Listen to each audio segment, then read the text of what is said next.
Hello there, it's Sarah from Paper Lovely. Thanks for joining me today. I have got two cards to share with you using the Spellbinders Clear Stamp of the Month from June. This is called Water You Up To. This is so cute. I love all of the sayings that are included in this. I really love when they include so many different stamp sayings in with their clear stamps. I had a lot of fun playing with all of these goodies this month. So I have sped this up quite a bit, but I'm using my Artex markers. I will have those linked for you below. These are a really great alternative alcohol marker to use. They are much less expensive than using the Copics. That's the name, I couldn't think of it. I do love my Copics, but in order to get a variety of different colors, I decided that I would give some of these a try, and I am very, very happy with them so far. So I am going to list off the colors that I'm using for you, but I will do that actually on my blog post underneath each of the pictures so you know exactly which colors I'm using for what. I think that makes it a lot easier for you guys rather than me just rattling off some numbers while you're watching this. I've done fairly simple coloring here, generally just two different colors that I'm blending together to create the look that I'm going for.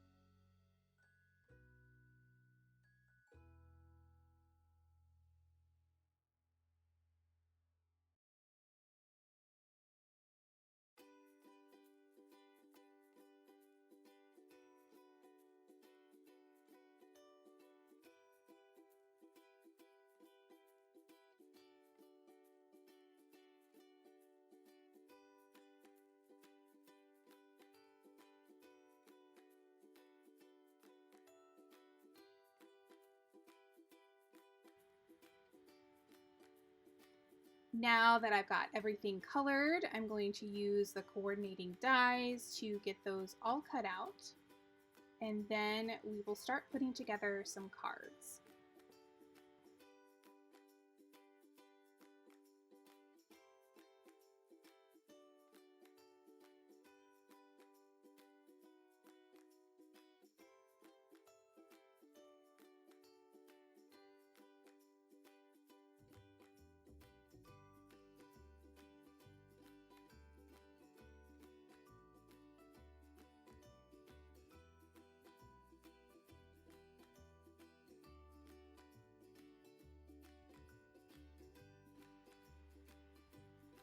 So both of my cards today are going to be slimline, and those measure 3.5 by 8.5.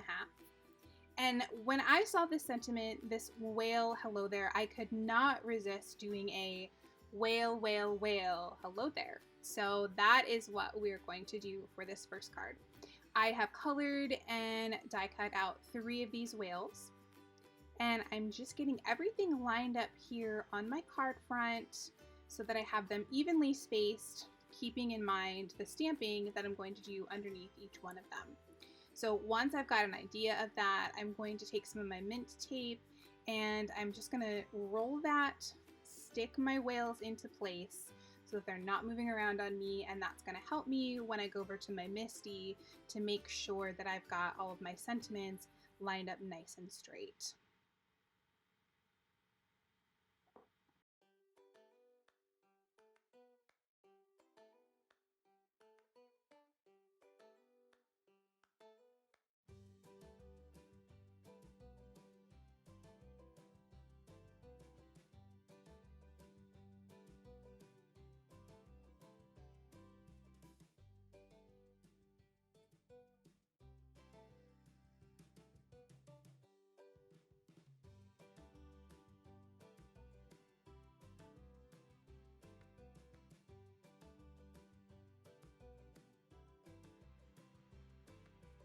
Now here I am over at my MISTI, and I'm going to start stamping from bottom to top.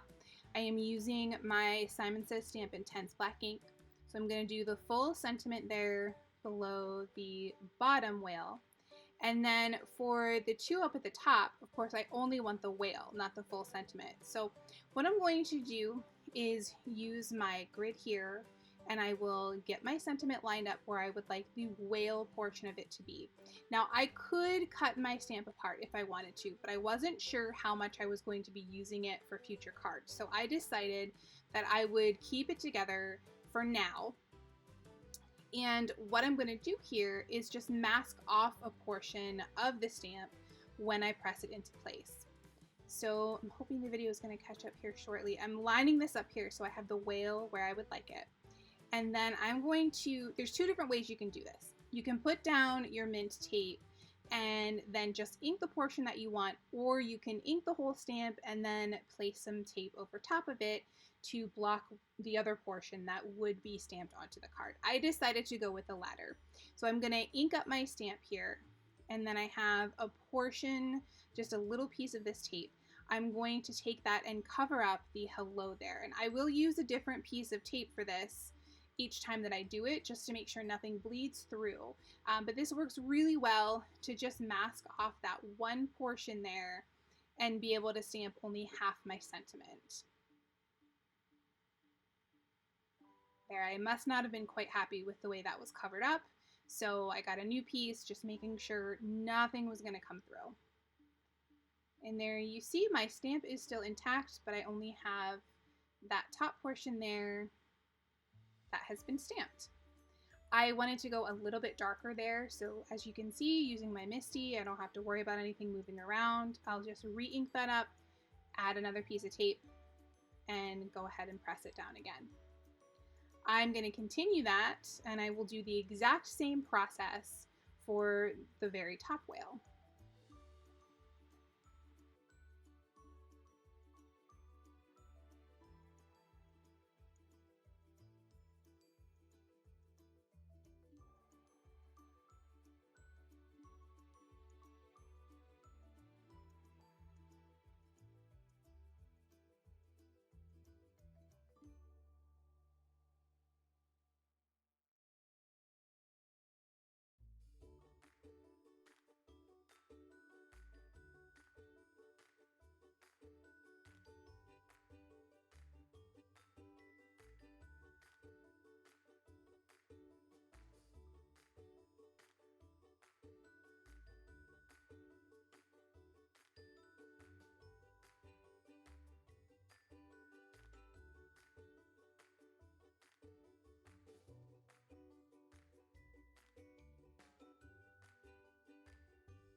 So this is a pretty simple card. I do tend to gravitate toward cards like this. Plain white background with just an element added on top of that. But to add a little extra to it, I wanted to give my whales some dimension, help them stand out a little bit from the card panel. So I'm going to add some of my foam dots behind here, and I will do that for all three of these. Of course, I'll peel away the backing, and then I will press them into place on my panel.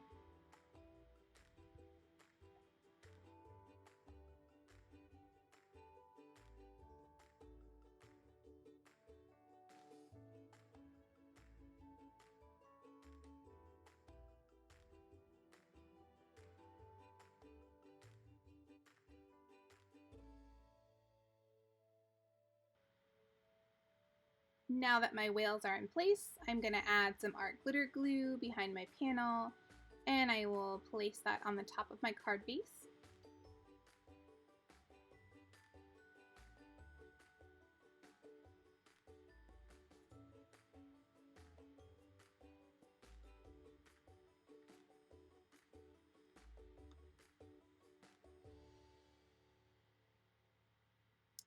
And then for the inside, I'm going to add some of my Nina paper. I'll put some ATG on the back of that and place that on the inside of the card. Again, this is very simple, but it gives it a little something extra, and that paper is very, very nice to write on. And that will complete card number 1.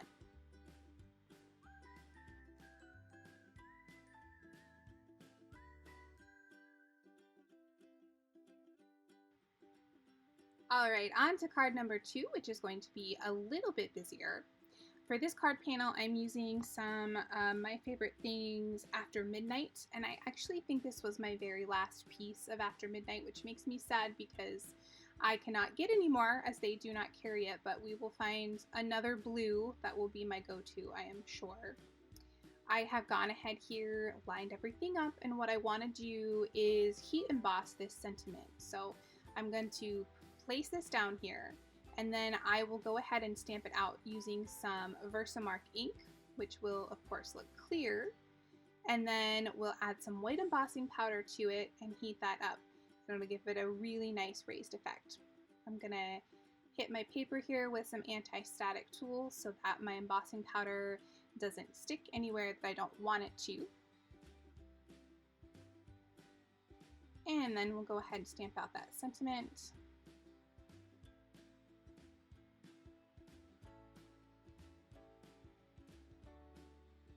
Add the powder.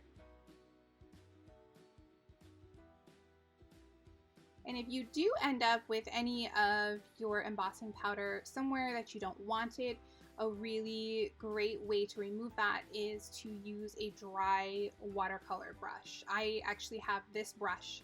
I only use it to remove any excess powder, and that way I never worry about it being wet when it shouldn't be.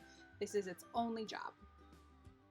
I'll heat that with my heat tool here, and I just love watching that come to life as you add the heat to it.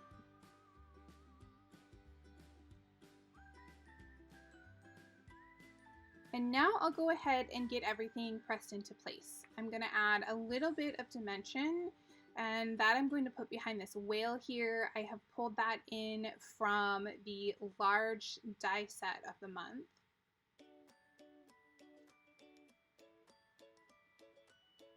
And I'm also going to pop up the crab. Now you'll notice that is a different crab from the one I colored.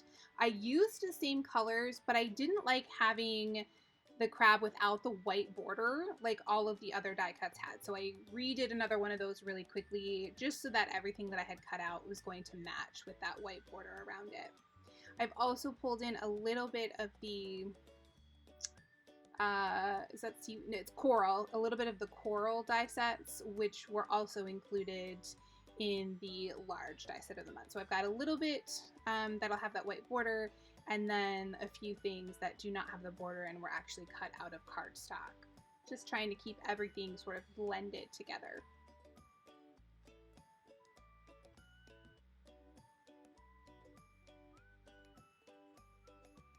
Being careful there to use my jellyfish to sort of pull your eye up the card, but I also wanted to make sure that they weren't going to be all facing the same direction. I wanted to make them look like they were really floating. So now to place everything where it belongs, I'm going to add some art glitter glue for my little sea scene down there. Add in these little pieces of coral.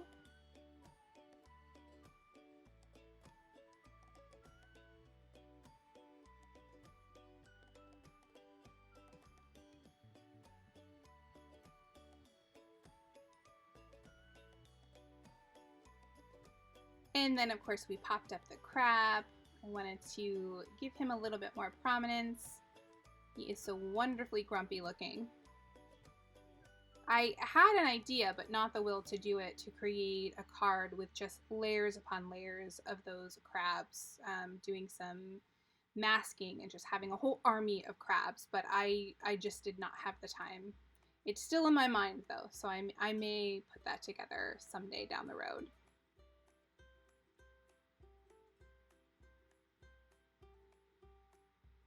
Of course, I'm going to peel away the backing on all of these little stickies.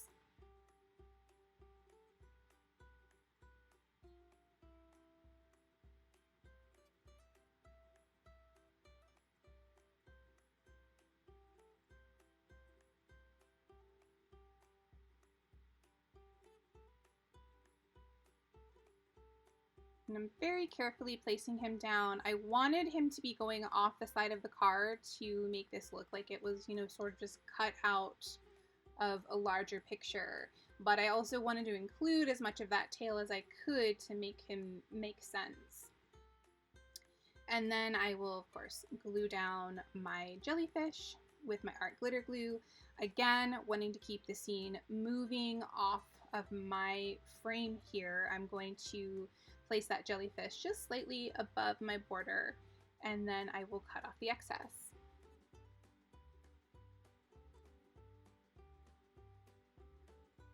My card panel was just a little bit warped from using my heat tool on it, so I did use some of my mint tape to keep that stuck down nice and flat for me while I was working. I'm going to add some art glitter glue behind here, making sure to cover that area where it is a little bit warped really, really well. And then once I press this down, I will give that area just a little bit of extra love, just making sure that's nice and tight, holding that a little bit longer than I need to with all the other areas. And it is perfectly flat once it's glued down. I trimmed off just a little bit of excess that was at the top of my card there. My panel was slightly smaller than my card base. Here I am again adding in that Nina paper.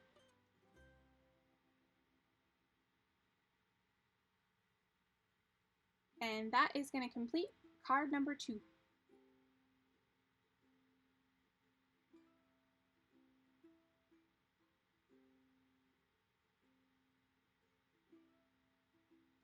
Here are a few close-ups of the finished cards.